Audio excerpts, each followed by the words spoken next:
episodes while I was doing interviews that I had a learning disability. And I'd like to deep dive into that today in my solo episode about my learning disability. So when I was 7 years old, I found out that I had a learning disability. One of my teachers actually caught it, which was amazing.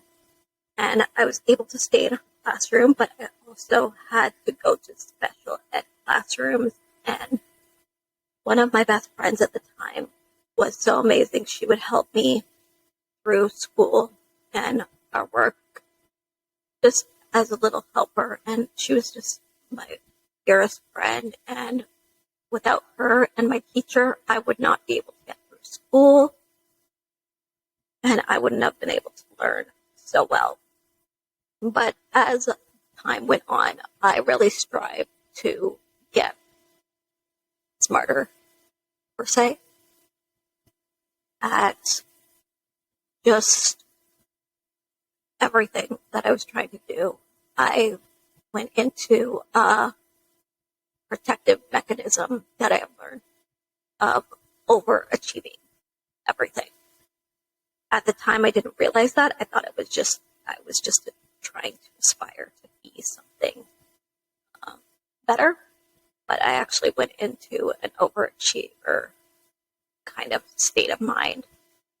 And I learned how to read pretty quickly from children's books and from also another amazing teacher from elementary school / junior high kind of thing, where I learned how to read from children's books. And from there, I learned how to read through Archie comic books because she found that my picture and word association kind of combined. I could tell the story through the pictures, and the word associations kind of made it easier for me to tell the story and to read the story. So that's what I did. And from there, it became, Archie Comics really picked up my reading after she decided to get me into comic books. She said, "What comic books did your parents read when they were younger?" And my mom and dad read Archie comic books, and they were age appropriate, and they were around the same age group as I was at the time. And they were a really good thing to read from. Then I got into chapters books. My two favorite chapters books that I started reading were biography from Harriet Tubman, and also I started reading Judy Blume's Dear God, It's Me, Margaret. So those were my two first real big chapter books, and they weren't that big. They were pretty small, but they were at my reading level at the time, at the right age. I still struggled with writing. My writing would look like, first it started out as, when I was trying to write in my journals, it came out as gibberish. But as I got older, I learned how to write properly, and I loved journaling, and I loved writing diaries, and I loved trying to get my words out that I spoke onto a piece of paper. That was really difficult for me, but I really did love having such a big imagination that I wanted to get it written out on paper, and I really struggled with that. I still struggle to that day with writing. I mix up a lot of words, but that's the English language for you. It's very confusing. But my reading has suppressed, has gone over what I was expected to achieve. So I really went to university level of reading in my life, which was good. And I managed to graduate high school at a normal diploma. And I also managed to graduate college by myself on a normal diploma. and I achieved a lot. I went to chef school, which is a lot of mathematics and a lot of reading ingredients and stuff, but I really did surprise my chef teacher. He was really impressed with me, which was really shocking for me because I didn't think that I did that well, but he thought that I really executed really well. And as for high school, the teachers just had a special educational teacher with us. And once I was in grade 12 and I learned how to just ask for a little bit of help, which was really hard for me still because I was an extreme overachiever. So asking for help was difficult all the time. It still is. Asking for help, I kind of feel, I hate to use this word, but I kind of feel stupid sometimes when I have to ask somebody how you spell a certain thing or how a certain thing is supposed to sound, or to have somebody check over my reading. But my writing, not my reading. But at the same time, though, everybody needs that. So it's just human. It doesn't make you stupid in any way. I'm not stupid. You're not stupid. For having a learning disability, for learning differently, for seeing the world differently. We all just have different ways of reading and writing and communicating and mathematical skills and science skills and all of that stuff. It really shouldn't be a competence issue, but I was teased a lot for that. Having a learning disability and also having glasses. So, it played a lot into my self-esteem, and I was a pretty awesome kid where I didn't really have that many self-esteem issues. I thought I was pretty badass, but once kids start to tease you, some of that stuff sticks with you, and it gets into your brain a little bit, and it starts to affect the way that you think, because I was a really positive thinker, and then I started to turn really negative. But that was just because I was believing the lies that people were telling me. It wasn't actually true. I was a pretty badass kid. And I still am a badass, just a badass woman now. No longer a kid, but teasing really did affect me. And I was embarrassed about just being in a learning disabled classroom because you got really picked on a lot for being disabled in any way.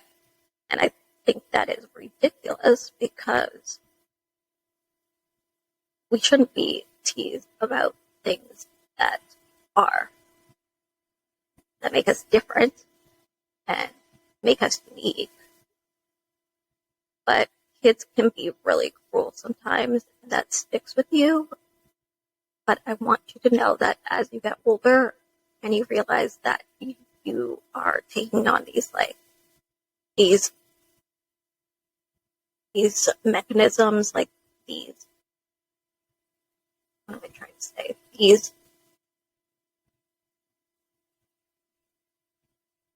These mechanisms and these traumas and these ways of just trying to survive,